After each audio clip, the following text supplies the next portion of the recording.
lagi bersama saya, Veronica Irianti, dengan NRP 5264 1010 dari kelas A. Di kali ini kita akan melanjutkan praktikum dari mata kuliah Infrastruktur TI dengan Lab Linux Servers nomor 2.3.6. Nah, di labs ini kita akan menggunakan perintah baris Linux untuk mengidentifikasi server-server yang sedang berjalan di sebuah komputer. Yang akan kita pelajari di part atau bagian pertama adalah server, di part kedua adalah menggunakan telnet untuk mengecek TCP services. Nah, yang dibutuhkan di lab ini adalah security workstation, virtual machine. Pada yang part pertama yaitu server. Server adalah sebuah program penting yang ditulis untuk menyediakan informasi spesifik sesuai dengan permintaan. Klien yang mana juga sebuah program akan menjangkau server dan menaruh request-nya serta menunggu untuk server merespon. Beragam teknologi komunikasi dari server klien bisa digunakan. Dengan yang paling umum adalah jaringan IP. Pada lab ini berfokus dalam server berbasis jaringan IP dan clients. Langsung saja pada langkah yang pertama adalah mengakses command line. Sebelum itu kita perlu untuk login ke CyberOps Analyst dengan password. Nah, kita akan menggunakan akun analis sebagai contoh pengguna selama berjalannya lab ini. Selanjutnya kita akan menggunakan aplikasi terminal untuk mengakses command line. Step yang kedua, kita akan menampilkan service-service yang sedang berjalan saat ini. Berbagai macam program bisa berjalan di beberapa komputer, khususnya komputer yang menjalankan OS Linux. Banyak program berjalan di latar belakang. Jadi, users mungkin tidak langsung bisa mendeteksi program apa yang sedang berjalan di sebuah komputer. Di Linux, program yang sedang berjalan juga disebut sebuah proses. Langsung pada tahap yang pertama, kita akan menggunakan perintah ps untuk menampilkan apa saja program yang berjalan di latar belakang. Di sini telah ditampilkan banyak sekali program yang sedang berjalan di latar belakang dengan kategori ada UID-nya, PID-nya, BPID-nya, time, CMD, dan kategori lainnya. Ada pertanyaan, why was it necessary to run ps as a rule? Kenapa penting untuk menjalankan perintah ps sebagai root atau sebagai user sudo? Ini penting karena beberapa proses tidak tergolong ke pengguna analis dan mungkin tidak akan ditampilkan jika ps dieksekusi sebagai analis yang reguler atau biasa, yang mana seorang pengguna reguler atau biasa. Jadi jawabannya, selanjutnya di Linux, program-program juga bisa memanggil program yang lainnya. Perintah ps juga bisa digunakan untuk menampilkan proses hierarki. Gunakan opsi -EJH untuk menampilkan proses tree yang sedang berjalan saat ini setelah memulai web server Nginx dengan elevated privileges. Kita akan menggunakan command usr spn nginx sudo ps -EJH.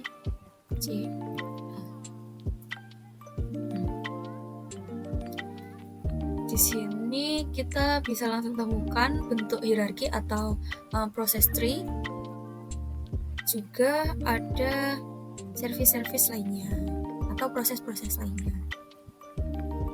Kemudian,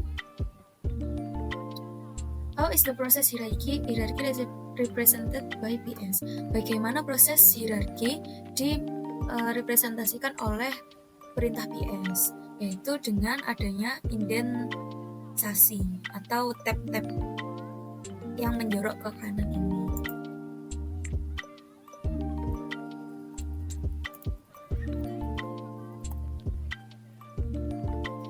Tahap selanjutnya Seperti yang sudah disebutkan sebelumnya, server adalah program yang penting. Seringnya dimulai oleh sistem itu sendiri pada saat boot. Tugas yang dijalankan oleh server dinamakan service atau layanan. Dengan cara seperti itu, server web bisa menyediakan layanan web. Perintah nested adalah perintah yang hebat untuk membantu mengidentifikasi server network yang sedang berjalan di sebuah komputer. Kekuatan dari nested terletak pada kemampuannya untuk menampilkan hubungan-hubungan dari jaringan. Selanjutnya kita akan menggunakan perintah nested. Seperti yang bisa dilihat, nested akan mengembalikan banyak informasi ketika digunakan tanpa opsi-opsi. Banyak opsi bisa digunakan untuk menyaring dan membentuk keluaran dari nested yang membuatnya lebih bermanfaat. Di output ini bisa melihat berbagai kolom yang mengidentifikasikan proto atau protokol, ref, flags, tipe, status, node, dan path. Kemudian kita akan menggunakan nested dengan opsi TuneApp minus TuneApp untuk menyesuaikan output dari nested. Perhatikan saat nested mengizinkan berbagai opsi untuk dikelompokkan di bawah simbol negatif atau minus yang sama. Informasi untuk server engine X akan disoroti. Selanjutnya menggunakan komen sudo nested minus TuneApp.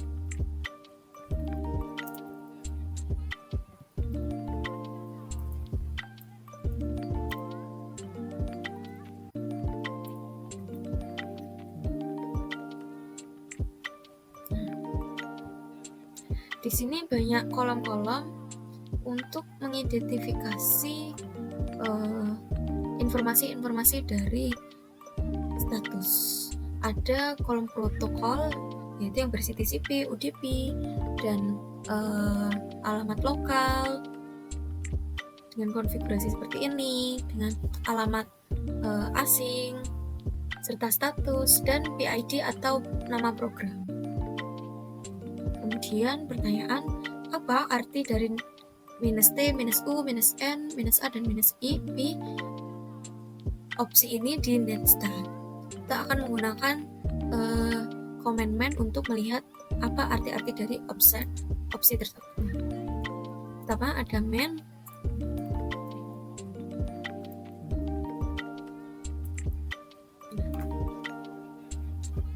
Langsung kita cari untuk negatif N di sini menunjukkan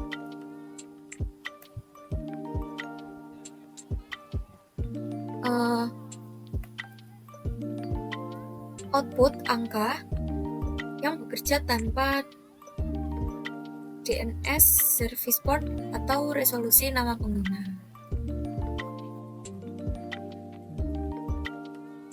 Kemudian ada minus P yang menunjukkan PID dari proses jaringan pemilik. Selanjutnya ada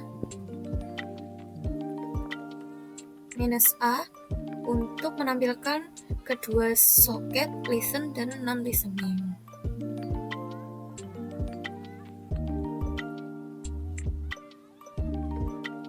Kemudian ditanyakan apakah urutan dari opsi itu penting untuk nested? Jawabannya adalah tidak, karena urutan opsi-opsi ini sebenarnya tidak berpengaruh. Klien bisa terhubung ke sebuah port dengan menggunakan protokol yang sesuai, kemudian bisa meminta informasi dari sebuah server. Hasil dari nested di atas menampilkan jumlah layanan yang sedang listening di port-port tertentu. Kita exit dulu.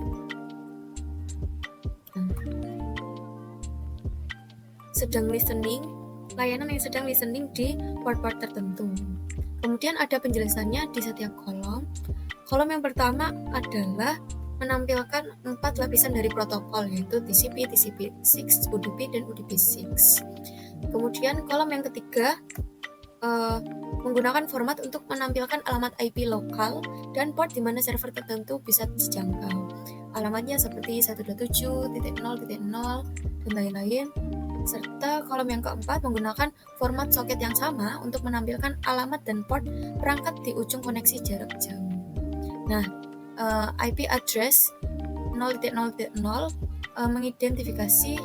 mensignifikasi bahwa server ini sedang mendengarkan atau listening di semua alamat IP yang terkonfigurasi di komputer. Kemudian ada kolom yang keempat. Ini ada 0.0.0 dengan bintang yang berarti tidak ada perangkat remote yang sedang utilizing di koneksi atau jaringan saat ini. Kemudian ada kolom yang keempat menampilkan status koneksi yaitu listen, dan kolom yang keenam menampilkan ID proses atau PID dari proses yang bertanggung jawab atas koneksi. Selanjutnya pertanyaan, based on the netstat output, berdasarkan hasil netstat yang ditampilkan di item D, apa 4 layer atau 4 lapisan protokol, status koneksi, dan PID yang sedang berjalan di port 80. Port 80 itu ini ya. Jadi yang sedang berjalan adalah TCP,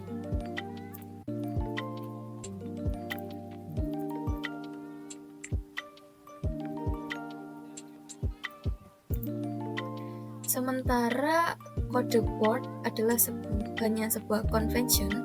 Bisakah kalian menebak what kind jenis service apa yang sedang berjalan di port 80 TCP? Mungkin yang sedang berjalan itu server web ya. Jadi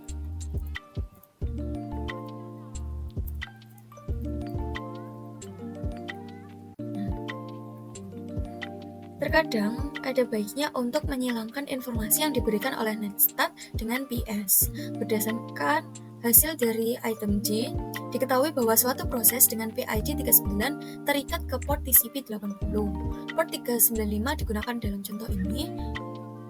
Selanjutnya kita akan menggunakan PS dan grep untuk mencantumkan semua baris hasil PS yang berisi PID 39. Kita akan mengganti 39 dengan nomor PID untuk instance Nginx tertentu yang sedang berjalan. Dan komen sudo ps -elf, kemudian grep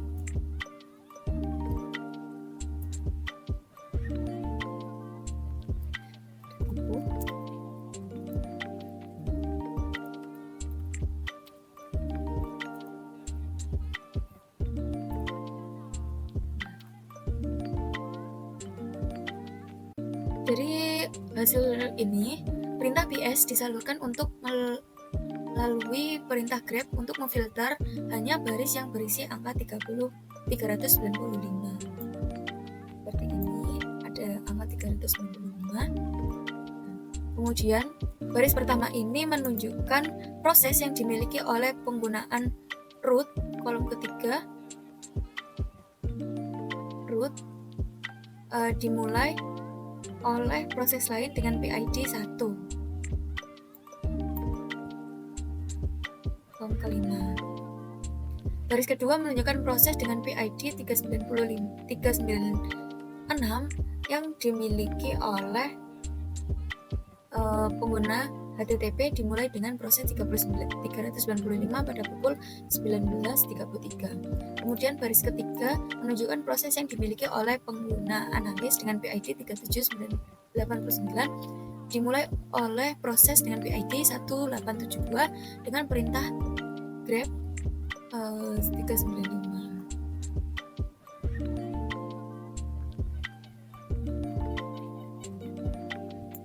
Dengan proses PID 395 di Nginx, bagaimana bisa dikonklusikan dari output ini? Jawabannya adalah berdasarkan kolom Terakhir di baris bertato, outputnya menampilkan engine command line dari Nginx.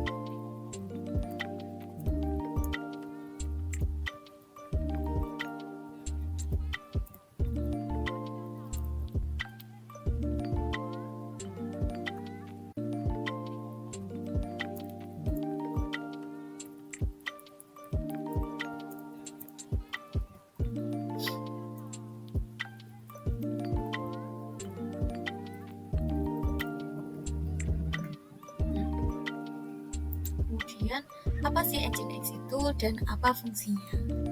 Nginx adalah web server yang ringan.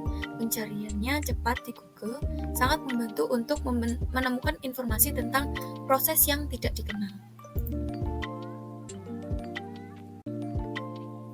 Selanjutnya pada baris kedua menampilkan proses 365 dimiliki oleh user dengan nama HTTP dan memiliki proses dengan angka 3 kode 6395 sebagai proses orang tua. Apa yang dimaksud dengan ini dan apakah ini sebuah perilaku yang umum?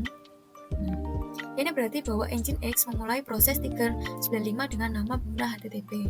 Ini normal karena Nginx berjalan sendiri untuk setiap klien yang terhubung ke port 80 TCP.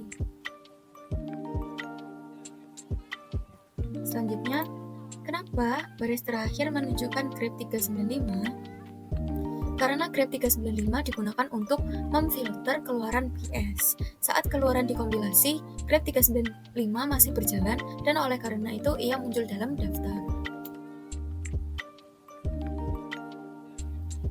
Selanjutnya menuju ke bagian yang kedua, menggunakan Telnet untuk mengetes layanan TCP.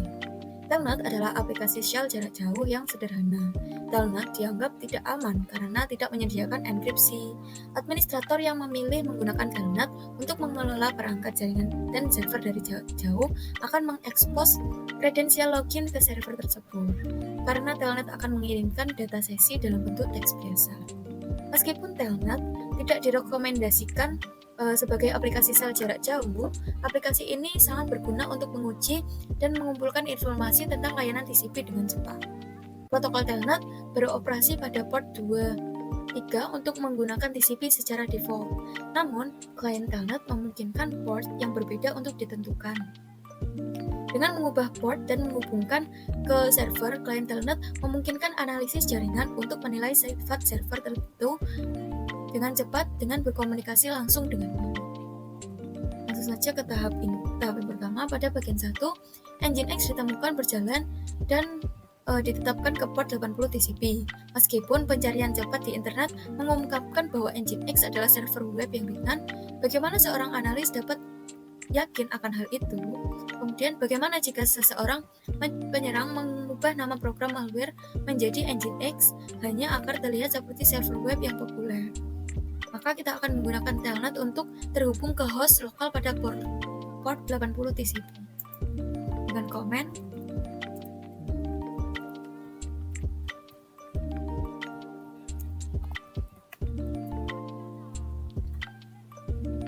kemudian kita akan menekan beberapa huruf pada keyboard.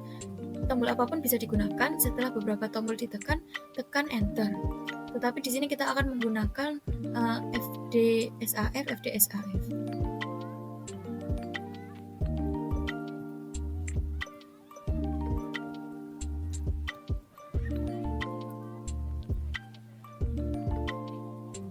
Nah, kemudian berkat protokol Telnet, koneksi TCP bisa dibuat oleh klien Telnet langsung ke server Nginx yang mendengarkan atau listening pada port 127.0.0.1 TCP 80. Koneksi ini memungkinkan kita untuk mengirim data langsung ke server. Karena Nginx adalah server web, ia tidak memahami urutan huruf acak yang dikirim kepadanya dan mengembalikan kesalahan dalam format halaman web. Selanjutnya, why was the error sent as a web page? Kenapa error dikirimkan dalam bentuk halaman web? karena Nginx adalah server web dan dengan demikian hanya menggunakan protokol HTTP. Sementara server melaporkan kesalahan dan mengakhiri koneksi, kita dapat belajar banyak hal. Kita dapat belajar bahwa Nginx dengan PID 395 sebenarnya adalah server web. Kemudian versi Nginx adalah 1.16.1 dan tumpukan jaringan CyberOps Workstation VM kita berfungsi penuh hingga layer ke-7. Nah, tidak semua layanan sama. Beberapa layanan dirancang untuk menerima data yang tidak diformat dan tidak akan berakhir jika sampah dimasukkan melalui keyboard. Berikut adalah kontrol layanan tersebut. Nah, kita akan melihat output nestat yang disajikan sebelumnya. Kita dapat melihat proses yang terhubung ke port 22 dengan menggunakan telnet untuk menghubungkannya. Port 22 TCP ditetapkan ke layanan SSH. SSH memungkinkan administrator untuk terhubung ke komputer jarak jauh dengan aman. Use telnet to connect to port 65. Sekarang kita akan menggunakan telnet untuk ke port 68. Jadi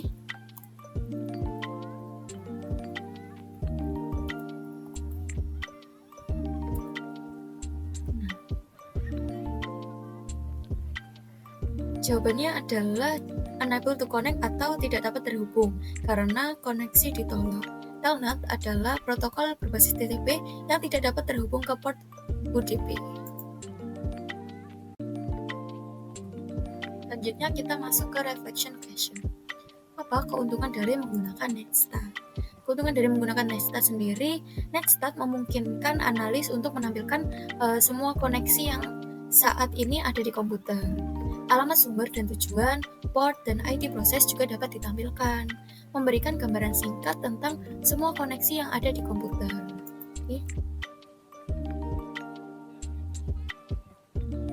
Selanjutnya, what are the advantages of using telnet? Is it safe? Apakah keuntungan dari menggunakan telnet dan apakah itu aman? Ya, selama tidak digunakan sebagai sel jarak jauh, maka akan sangat aman untuk menguji atau mengumpulkan informasi tentang layanan jaringan tertentu dengan cepat. Jadi, itu saja praktikum yang bisa saya lakukan kali ini. Mohon maaf apabila ada kekurangan atau keterbatasan dalam penjelasan ataupun praktek. Sekian dari saya. Wassalamualaikum warahmatullahi wabarakatuh.